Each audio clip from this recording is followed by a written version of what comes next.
సరి చేసుకుంటూ మనల్ని మనం మార్చుకుంటూ యేసు ప్రభు సన్నిధిలో జీవించేవారిగా ఉండటానికి ఈ కూడిక ఏర్పాటు చేయబడింది. ఈ సిలువ ధ్యానంలో చేరిన మనము యేసు ప్రభువుని ప్రతి క్షణం జ్ఞాపకం చేసుకుంటూ ఈ సిలువ నా కొరకే, ఈ సిలువ యాగము నా కోసమే అని ఎవరికి వారు ఈ సిలువ ధ్యానంలో చేరి సరి చేసుకుని జీవించటానికే ఏర్పాటు చేయబడ్డ కూడికలు. దీనిలో మనం నిర్లక్ష్యంగా ఉండకుండా ప్రతి ఒక్కరు కూడా మన జీవితాలతో దేవుని సమర్పించుకున్న వారిగా ఉండాలని మనం చేస్తున్నాను. మన ఈ సిలువ ధ్యానం కోసం ఒక అంశాన్ని ధ్యానం చదువుతున్నామండి. నేను తెలియచేసిన సమాచారము ఎవడు నమ్మెను? యెహోవా బాహువు ఎవనికి బయలు పరచబడెను? లేత మొక్కవలెను, ఎండిన భూమిలో మొలిచిన మొక్కవలెను అతడు ఆయన ఎదుట పెరిగెను. ఈ వాక్యాన్ని మనం ధ్యానం చేస్తున్నాం. లేఖనాలు చెప్పే సత్యం ఏంటంటే సిలువ సమాచారం ప్రకటన చేయబడింది. ఎప్పుడయ్యంటే యేసుక్రీస్తు ప్రభుల వారు ఈ లోకంలో జన్మించక ముందే అనేక మంది ప్రవర్తలు సిలువ సమాచారాన్ని తెలియచేశారు, ప్రకటన చేశారు. ఏమనంటే లోకమంతా పాపముతో ఉంది, ఈ పాప లోకానికి పరిహారం చేయటానికి, పాపము తీసివేయటానికి రక్షకుడు లోకంలోకి వస్తాడో, నమ్మండి, విశ్వసించండి, ఆయనలో జీవించండి అని సిలువ సమాచారము ప్రకటన చేయబడింది. రెండోది, ఆయన యెషయా మొద్దు నుండి చిగురుగా పుడతాడు, ఆ చిగురు లోకము పాప భారమును భరించేదిగా ఉంటుందని సమాచారం ప్రకటన చేయబడింది. మూడోది, ఆయన లేత మొక్క వలె మన ముందు పెరుగుతాడు అని లేఖనాల ద్వారా సిలువ సమాచారం తెలియచేయబడింది. రాత్రికాలం మనము ఈ సిలువ సమాచారాన్ని విన్నామా, వింటూనే ఉన్నామా? ఆనాటి కాలం నుంచి నేటి వరకు ప్రతి సంవత్సరానికి 40 రోజులు సిలువ ధ్యానం చేస్తూ ఉంటాం. ఈ సిలువ సమాచారాలు, సందేశాలు అనేక మంది భక్తులు ప్రకటన చేస్తూ ఉంటారు, వింటూనే ఉన్నాం. అయితే ఈ సమాచారాన్ని మా హృదయాల్లోకి స్వీకరించావా, అంగీకరించావా? ఆయన అన్నాడు, మేము తెలియచేసిన సమాచారము ఎవడు నమ్మెను అంటే లోకము ఇప్పటికీ యేసుక్రీస్తు ప్రభు సిలువను ఎరగక, సిలువను నమ్మక, సిలువలో జీవించలేక ఆచార సంబంధంగానే ఉన్నందువలన పరిపూర్ణ ఆత్మశక్తి మానవుడు పొందలేక పాపగానే ఉంటున్నాడు.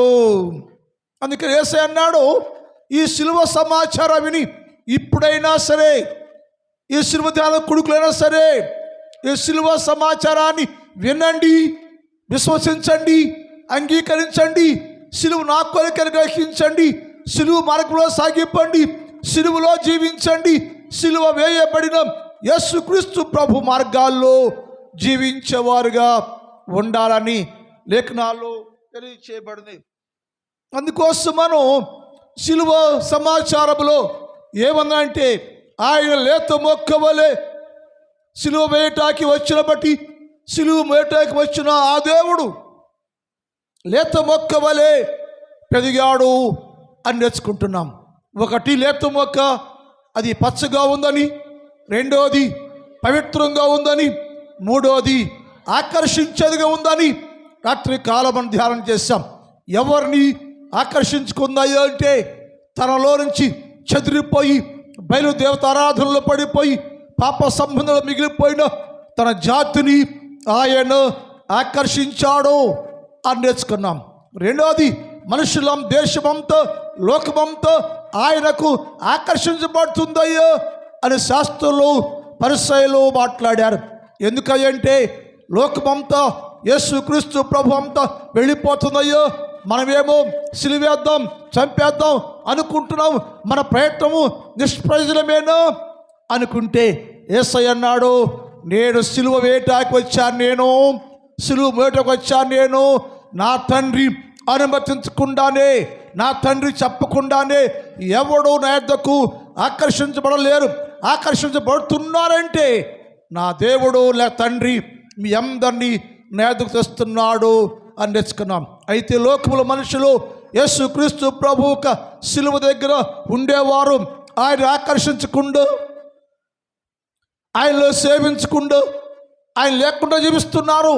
లోకంలో మనుషులే నమ్ముతున్నారు, మనుషులు పరిగెత్తుతున్నారు, మనుషులు చెప్పే మాటలు వింటున్నారు, కానీ మీ కొరకు ప్రాణం త్యాగం చేసిన వారి మాట వినటం లేదని రాత్రి కాలం మనం వాక్యాన్ని అక్కడ ఆపాం.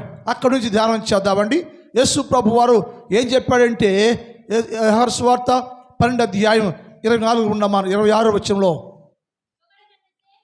ఒకడు నన్ను సేవిస్తే నన్ను వెంబడించవలెను, అప్పుడు నేనెక్కడ ఉంటానో నా చేత ఆకర్షించబడ్డవారు. నిజంగా ఒక వ్యక్తి యేసుక్రీస్తు ప్రభు నా దేవుడు, నాకు సిలువ వేయబడ్డారు, ఆయన రక్షకుడని ఒక వ్యక్తి నమ్మితే ఆ వ్యక్తి యేసయ్యతోనే ఉంటాడు, ఆయన్నే సేవిస్తాడు.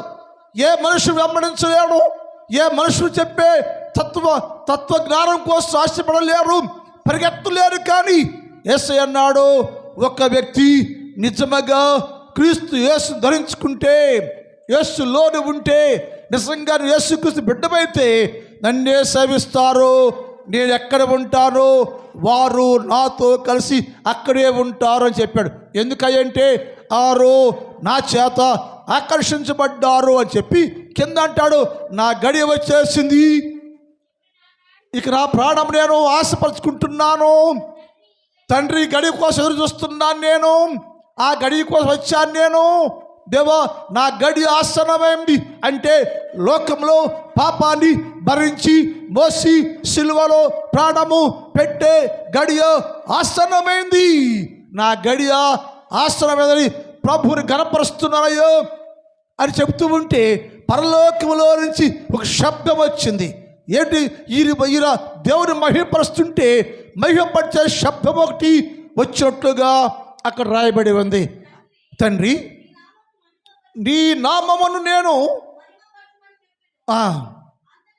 అంతటా నేను ఆయన మహిమపరిచితిమి.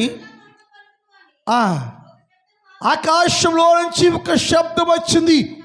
కాబట్టి అక్కడి నుంచి ఉన్న అందరూ ఈ శబ్దం ఏమయ్యా, ఆకాశంలో ఉన్న శబ్దం ఏంటయ్యా, ఈ శబ్దం ఏంటి అంటే యేసయ్య అన్నాడు, నేను తండ్రిని మహిమపరిచాను, మీరు కూడా మహిమపరచాలి. ఆ శబ్దము నా కోసమే కాదయ్యా, మీ అందరి కోసం పరలోకంలో నుంచి ఒక శబ్దం వచ్చింది. అందరూ ఆ శబ్దాన్ని వినాలి.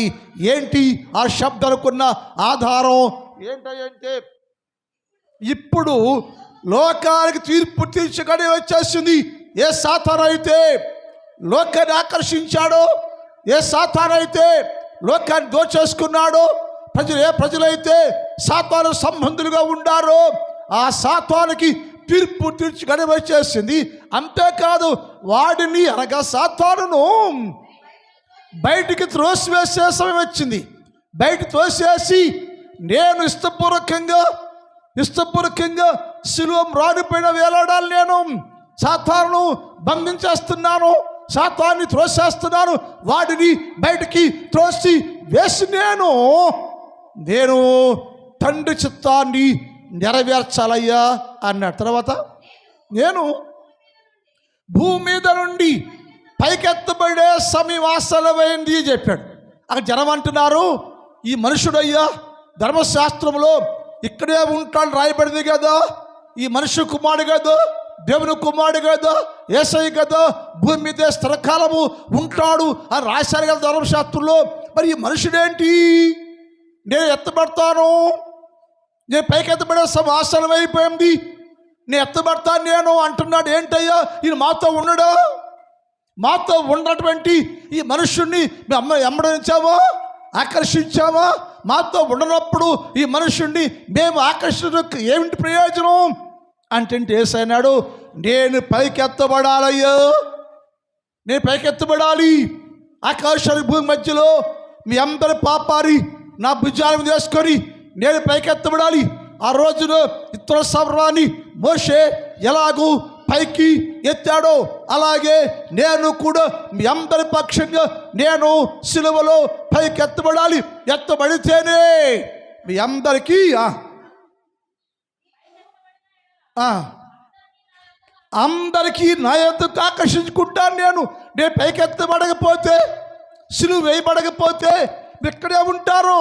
మీరు అందరూ నా రాజ్యంలోకి రావాలి, నా రాజ్య సంబంధిగా ఉండాలి. మీరు నా రాజ్యంలో ప్రవేశించాలంటే నేను పైకెత్తబడాలి, సిలువ వేయబడాలి, సిలువలో నేను ఎత్తబడాలి. ఎత్తబడితేనే మీరు అందరూ ఇక్కడ నుంచి పరలోకంలోకి వస్తారయ్యా. నేనుండే స్థలంలో మీరు ఉండాలి, నేనుండే చోట మీరు కూడా ఉండటానికి నేను ఎత్తబడుచున్నాను అని చెప్పాడు. అంటే యేసు ప్రభుల వారు ఉద్దేశం ఏంటంటే, నేను అందరూ మీ కోసం ఆకర్షించాను కదా, ఆకర్షించిన వారు నిత్యం నా దగ్గరే ఉండాలంటే నేను సిలువలో పైకి ఎత్తబడాలి, ప్రాణము పెట్టాలి, తిరిగి లేవాలి. వెళ్ళిపోయిన తర్వాత మీరు అందరూ నేను ఆకర్షిస్తాను, అప్పుడు నేనుండే స్థలములో మీరు కూడా ఉంటారు అని యేసు ప్రభుల వారు తెలియపరిచాడు. కనుక ఈ యొక్క సిలువ వేయబడ్డ యేసు, సిలువ సమాచారంలో యేసు ప్రభు వారు ఈ లేత మొక్క ఏం చేశారంటే అనేకులను ఆకర్షించి ఎత్తబడటానికి సిద్ధపరిచి వెళ్ళిపోతున్నప్పుడు వారు అడిగిన ప్రశ్న సమాజం చెప్పాడు. ఏమిటంటే, నీ ఎత్తబడకపోతే సిలువ వేయబడకపోతే మీ రక్షణ అనేది లేదు, మీ పాపాలకు విమోచన లేదు. కనుక నేను ఎత్తబడవలసి ఉంది, ఎత్తబడతాను. ఆ తర్వాత మీరు అందరూ నా యొద్దకు ఆకర్షించుకుంటారని అక్కడ రాయబడి ఉంది. ఆ సంగతి ఎనగక మీరు ఆ సమాచారాన్ని గ్రహించలేక ఇంకా లోకాన్ని వెతుకుతున్నారు, లోకంలోనే ఉన్నారు, లోక సంబంధిగా ఉన్నారు, లోకంలో జీవిస్తూ ఉన్నారు. ఇప్పుడైనా కళ్ళు తెరవండి, ఇప్పుడైనా జీవము కలిగి నీకోసం సిలువలో ఎత్తబడిన యేసుక్రీస్తు ప్రభువును మాత్రమే చూడండి. మనుషులు కానే కాదు. ఏ మనుషుడు నీ జీవితంలో మేలు చేయలేడు. ఏ మనుషుడు దేవుని చిత్తం లేకుండా, దేవుని ఆజ్ఞ లేకుండా ఎవడు ఏది చేయలేడు. అది గ్రహించి నిజమైన దేవుడైన యేసుక్రీస్తు ప్రభువునే వెంబడించి ఆయన ఎత్తబడినప్పుడు ఆయనతో ఆకర్షించబడి మన అందరూ కూడా దేవుని రాజ్యంలో ప్రవేశించేవారుగా ఉండాలని ఈ వాక్యం రాయబడింది. ఒకటేమో ఆయన లేత మొక్క వలె పెరిగాడు. ఎలా ఉందో లేత మొక్క అంటే? పచ్చగా ఉంది. రెండోదేమో పవిత్రంగా ఉంది. మూడోది ఆకర్షించగా ఉంది. ఎందుకు ఆకర్షించావంటే, మీ అందరినీ నా రాజ్యంలోకి చేర్చుకోవడానికి నేను మీకోసం ఆకర్షించి ఎత్తబడి సిలువలో మరణించిన తర్వాత మీ అందరిని నేను పరలోక రాజ్యానికి ఆకర్షించుకుంటాను అని చెప్పాడు. అక్కడ మరో మాట ఏమందంటే, ఎండిన భూమిలో మొలిచిన మొక్కట. ఎండిన భూమిలో మొలిచిన మొక్క. భూమి ఏమైంది? ఎండిపోయింది. భూమి ఎండిపోతే భూమికి ఏం లేదయ్యి అంటే సారము లేదు. ఎండిపోయింది, నెర్రిచ్చింది, పగిలిపోయింది, అంతా ఎండిపోయింది. అక్కడ వాక్యం అంటే ఎండిన భూమిలో మొలిచిన మొక్క. ఈ మొక్క ఎప్పుడు మొలుస్తుందో, ఎందుకు మొలిచిందో రేపు మాట్లాడదాం. ఈరోజు అన్నాడు ఎండిన భూమి. ఎందుకు ఎండిపోయిందో భూమి? ఆ భూమికి వలసం, ఆ భూమి వల్ల ఏంటి ప్రయోజనం? ఆ పదము అక్కడ ఎందుకు రాయబడింది? ఎండిన భూమి. భూమి ఎండిపోయింది, పగిలిపోయింది, కింద చర్మ లేదు, పైన మంచు లేదు, ఏమి లేదు. ఆ భూమి ఎండిపోయింది. ఒకరోజు అంటే ఆ భూమి అంటుంది, నేను ఉల్లసిస్తున్నానయ్యో. భూమి అంటుంది, ఏ భూమి అంట? ఎండిన భూమి అంటుంది, నేను ఉల్లాసంగా ఉన్నాను, సంతోషంగా ఉన్నాను, నేను ఉల్లసిస్తున్నాను నేను అంది. ఎందుకు భూమి? ఎందుకు నీకు ఉల్లాసం? భూమి ఎర్రిచ్చావు కదా, పగిలిపోయావు కదా, ఎండిపోయావు కదా, ఎండిన భూమి కదా నువ్వు, నీ సంతోషం ఏంటి భూమి అంటే?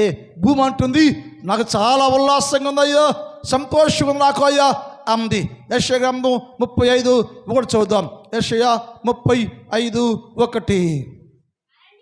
అరణ్యమును ఎండిన భూమియు, అరణ్యము ఎండిన భూమి సంతోషిస్తూ ఉంది, అడవి ఉల్లసిస్తూ ఉంది. ఎందుకయ్యా ఎండిపోయిన భూమికి, ఎండిన భూమికి అంత ఉల్లాసం ఏంటి?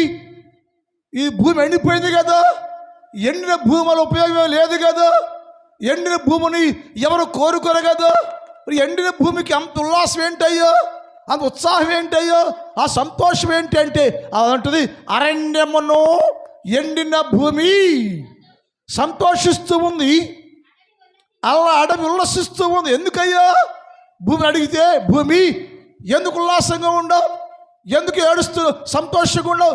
ఎండిపోయావు కదా, ఎండిన భూమి కదా, నీ భూభాగం అంతా ఎండిపోయింది కదా, ఎందుకు సంతోషానికంటే భూమి చెప్పే సమాధానం ఏంటంటే, నా మీదకి వర్షముతోటి ఆ ఎండిపోయిన నా భూమిని తడిపి, ఎండిపోయిన నా భూమిని వర్షముతో తడిపి దాన్ని సాగు చేసి సదును చేసి నాలో నుంచి గొప్ప మొక్కను బయటికి తీసుకురాబోతున్న నా దేవుడు. అందుకని నా సంతోషంగా ఉందయ్యా, ఉల్లాసంగా ఉందయ్యా. ఏంటి భూమి ఎండిపోయావు కదా, ఎండిన భూమి కదా, నువ్వు నిర్ణయించిపోయావు కదా, అంత సంతోషం అంటే ఎండిన ఈ భూముల మీద నా దేవుడు వర్షముతోటి తడిపి నన్ను నానబెట్టి నాలో నుంచి కొత్త మొక్కను బయట తాబోతున్నాయ్యో, అందుకు సంతోషంగా ఉందయ్యా నాకు అంది. ఎలా చేస్తాడంటే ఏబు గ్రంథం 5:10 చదువుదాం. ఏబు 5:10. ఆయన భూమి మీద వర్షము కురిపిస్తున్నాడు. ఏ భూమి మీద? ఎండిపోయిన భూమి మీద. భూమి అంతా ఎండిపోయింది. ఎండిన భూమి మీద ఆయన వర్షము కురిపిస్తున్నాడట. ఎండిన భూమి మీద వర్షం కురిపించువాడు. అమ్మా, పొలం మీద నీళ్లు ప్రవహించేసే దేవుడు ఆయన. ఎండిపోయిన భూమి మీద ఎందుకు భూమి ఉల్లసిస్తున్నావంటే, ఎందుకు సంతోషంగా ఉన్నావంటే, ఎండిన భూమి అనబడే ఈ భూమి మీద ఆయన పలకరి వర్షమును కురిపిస్తూ ఉన్నాడు. ఎండిపోయాను నేను, పగిలిపోయాను నేను, మోడిపారిపోయాను నేను. ఎండిన భూమి అనబడి నా మీదకి ఒక ప్రణాళిక ప్రకారం, ఒక ప్లాన్ ప్రకారం తండ్రి అయిన దేవుడు నా లోపల ఒక చిగురు పక్కన తేవటం కోసం ఆయన ఎండిన నన్ను, భూమిని వర్షముతో తడుపుచ్చు ఉండెను. అది ఏబు గ్రంథం 37:6 చదువుదాం. ఏబు 37:6 కూడా వర్షముతోను మహావర్షముతో ఈ ఎండిపోయిన భూమి తడపాలంటే ఒక మామూలు వర్షం కాదంట. వర్షముతోను మహావర్షముతోను వర్షమునికి మహావర్షానికి ఆయన ఆజ్ఞాపించను. ఏమని?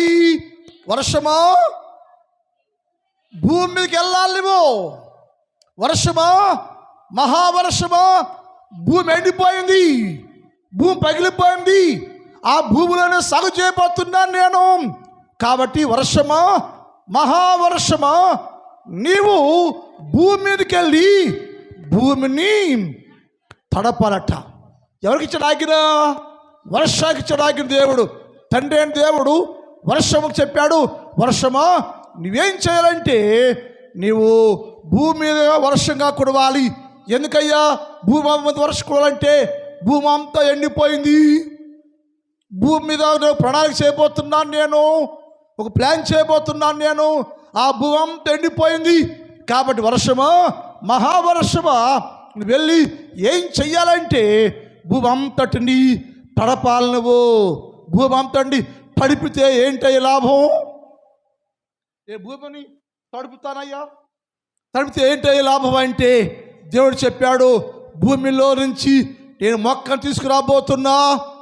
ఆ ఎండిపోయిన భూమిలో నుంచి ఒక మొక్క నేను మొలిపించబోతున్నా. ఆ మొక్కే లోక కళ్యాణార్థమై అనేకుల కోసం ప్రాణ త్యాగం చేసే మొక్కది. ఆ మొక్క నేను ఎండిన భూమిలో నుంచి ఒక మొక్కను తేబోతున్నాను, మొక్కను పెంచబోతున్నాం. ఆ మొక్క పెంచాలంటే ఎండిన భూమిలో నుంచి ఆ మొక్క బయటకు రావటానికి వర్షమా నువ్వు వెళ్ళేంచంటే వర్షంతో భూమిని తడుపు అన్నాడు. వెంటనే వర్షానితో ఆజ్ఞగానే వర్షము పలసబారిపోయాను, ఆకాశం మారిపోయాను, దేవుని మాట లోబడిపోయాను. వర్ష మేఘము కమ్మెను, మేఘముతోటి వర్షము కురిసి భూమిని పడటం ప్రారంభించాను. యెషయా గ్రంథం 45 అధ్యాయం 8 చదువుదాం. యెషయా 45:8 వర్షం వచ్చి భూమిని తడుపుతూ ఉంటే, వర్షం వచ్చి భూమిని తడిపినాక ఏ జరుగుతాయంటే ఒక చదవండి. ఆకాశ మండలము నీటిని కురిపించినట్లు అంతరిక్షము, గమనించాలి, ఆకాశ మండలంలో నుంచి నీటిని కురిపించినట్లు అంతరిక్షము మహావర్షం. అంతరిక్షము వర్షం కురిపించు. ఏ వర్షం అంటే మహావర్షం. వర్షం పడిన వెంటనే భూభాగంలో నుంచి సారం బయటకు రావాలి. భూమి నెర్రలు విడిచి ఉంది. భూమి నెర్రలు విడిచిపోయింది, పగిలిపోయి నీరు లేకుండా ఎండిపోయింది. ఆ ఎండిన భూమిలోకి వర్షమో మహావర్షమో భూమి నెర్రలు విడిచి పగిలి ఉంది. కాబట్టి వర్షముతోటి నువ్వు భూమిని తడుపమ్మా. ఆ భూమిలో నుంచి చేయనప్పుడు మొక్క రావాలి. ఇప్పుడు నువ్వెళ్ళి ఆ భూమిని తడిపితే ఆ తడిపిన భూమిలో నుంచి ఒక మొక్క బయటికి రావాలి. తడిపిన భూమిలో నుంచి మొక్క పైకి రావాలి. ఏ మొక్క అంటే రక్షణ మొక్క ఫలించును. ఆగు. భూమిలో నుంచి ఏమొచ్చిందంటే మొక్క, రక్షణ అనే మొక్క వచ్చిందయ్యో. ఆ మొక్కే లేత మొక్క, ఆ మొక్కే ఎండిన భూమిలో మలిచిన మొక్క.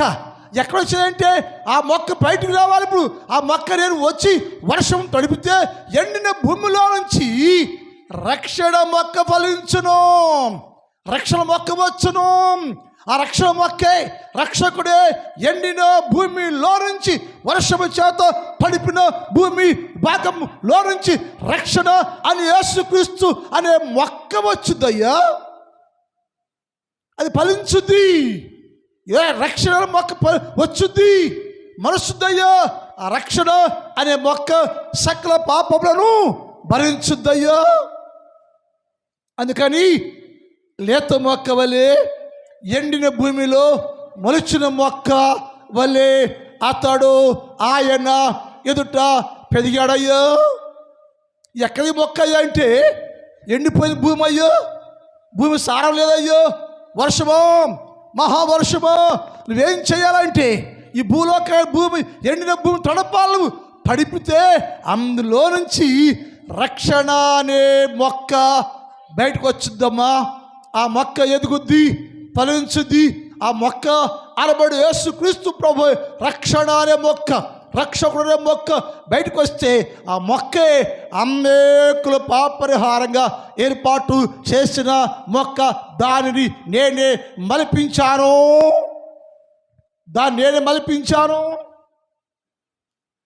నేను ఏర్పాటు చేస్తున్నాను. ఎందుకోసం ఆ మొక్కల వల్ల ఏంటి లాభం అంటే ఆ మొక్కే ఎదిగి అనేకుల పాపాలను భరించాలయ్యో. దాని పేరు రక్షణ మొక్క. ఫలించుద్ది, ఫలభర్తిగా వచ్చుద్ది. ఎక్కడి నుంచి అయ్యా? ఎండిన భూమిలో నుంచి వచ్చుద్దయ్యా, పుట్టిస్తున్నాను నేను. దాని పేరయ్యా రక్షణ మొక్కయ్యా. ఆ రక్షణ మొక్క వచ్చి అనేకుల పాపాల కోసం కలవర సెలవులో ప్రాణ త్యాగం చేస్తుందయ్యా. దాని పేరే ఎండిన భూమిలో ఎదిగిన మొక్క. దాని పేరే రక్షణ మొక్క అయ్యా. తర్వాత భూమి నీతి అనే మొక్క కల్పించదట. ఒకటేమో రక్షణ అనే మొక్క వచ్చిందట, రెండోదేమో నీతి మంతుడి మొక్క వచ్చిందట. ఒకటేమో రక్షకుడు, నేను రక్షించేవాడు. నీ రక్షించడానికి, నీ పాపములకు క్షమించి నీ పాపముల నుంచి రక్షించే రక్షణ మొక్క ఈ భూమిలో బయటకు వచ్చింది. రెండోదేమో నీతి అనే మొక్క, నీతిమంతుడే మొక్క బయటకు వస్తాయో ఆ మొక్కయ్యో తన ఎదుట ఎండిన భూమిలో మొలిచిన మొక్కయ్యో ఆ మొక్కయ్యో. ఒకటేమో రక్షణ మొక్క వచ్చింది, రెండోదేమో దాని పేరంటే నీతి మొక్కయ్యో. అతను నీతిమంతుడయ్యో, రక్షకుడయ్యో ఆయనే, నీతిమంతుడు ఆయనే. అనేకుల కోసం ప్రాణం పెట్టే నీతిమంతుడు అయ్యో, నువ్వు నీతిమంతుడు అయ్యో. ఎస్, నీతిమంతుడే. పిలాతు బాగా అడిగింది, అయ్యా పిలాతు, ఆ నీతిమంతుడు జోలికి నువ్వు పోవద్దయ్యా. అది నీతిమంతుడు, నీతి మొక్కయ్యా, ఆయన నీతి మొక్కయ్యో, నీతిమంతుడయ్యో. ఆయన ఎండిన భూమి పెదిగాడయ్యో, ఆ నీతిమంతుడయ్యో, పరిశుద్ధుడయ్యో. ఆ నీతిమంతుడు జోలికి పోవద్దయ్యా. పోయావంటే నువ్వు పాడైపోతావు. ఎందుకంటే నీతిమంతుడనే మొక్కయ్యా తండ్రి దేవుడు మలిపించాడయ్యా. ఆ నీతి అనే మొక్క వచ్చింది ఎక్కడి నుంచి? ఎండిన భూమిలో నుంచి నీతి అనే మొక్క మొలిచిందయ్యా. ఒకటేమో రక్షణ అనేది, ఆ మొక్క ఏంటంట ఎండిన భూమిలో ఎదిగిన మొక్క పేరుదంటే ఒకటేమో రక్షణ, రెండేమో నీతి. నీతి అనే మొక్కను ఆయన పెంచాడు. వాకి పూజ భూమి యెహోవానగు నేను దాన్ని కలుగు చేసి ఎవరయ్యా? నేనే పుట్టించా. యెహోవానగు నేను రక్షకుడు పంపించా. యెహోవా నేను నీతిమంతుడు పంపించా. ఆయన రక్షకుడు, ఆయన నీతిమంతుడు అని యేసుక్రీస్తు ప్రభు ఆయన అయ్యా. ఆయన నేనే పుట్టించాను, నేను నిర్మించాను, నా వలనే అతనికి ఆ స్థితి వచ్చిందయ్యా. ఆ మొక్కను పెంచింది పంపింది నేనేనయ్యా అన్నాడు. ఇంకో మాట కూడా బైబిల్లో చూద్దాం. 85వ కీర్తన 11 చూద్దాం. 85 టైం అయిపోయింది. 85వ కీర్తన 11. ఇంకో 2 నిమిషాలు టైం ఉంది. త్వర తీయాలి మీరు. అమ్మా, ఎండిన భూమిలో నుంచి సత్యము మొలచును. అక్కడ ఆగమ్మాయి, నన్ను కూడా చూడాలి. మీరు బుద్ధాగా కళ్ళ మీద పెట్టుకోడు కాదు. ఒకటేమో ఎండిన భూమిలో నుంచి రక్షణ మలసింది, రెండేమో ఎండిన భూమిలో నుంచి నీతి మలచింది, మూడోది ఎండిన భూమిలో నుంచి సత్యము అనే మొక్క మలస్యను. ప్రార్థన. మిగిలిన భాగాన్ని రేపు రాత్రి ధ్యానం చేద్దాం. అందులో చిన్నపడదాం. మా గనుడైన తండ్రి, నీ పాదములకు వందనాలు. పరిశుద్ధుడైన దేవ, మీకే స్తుతి స్తోత్రాలు. ఈ రాత్రి కాలంలో తండ్రి మీ నామంలో చేరి ప్రార్థన చేస్తున్నాం అయ్యా. ఎండిన భూమిలో నుంచి మొక్క మలిచింది చెప్పా ప్రభువా.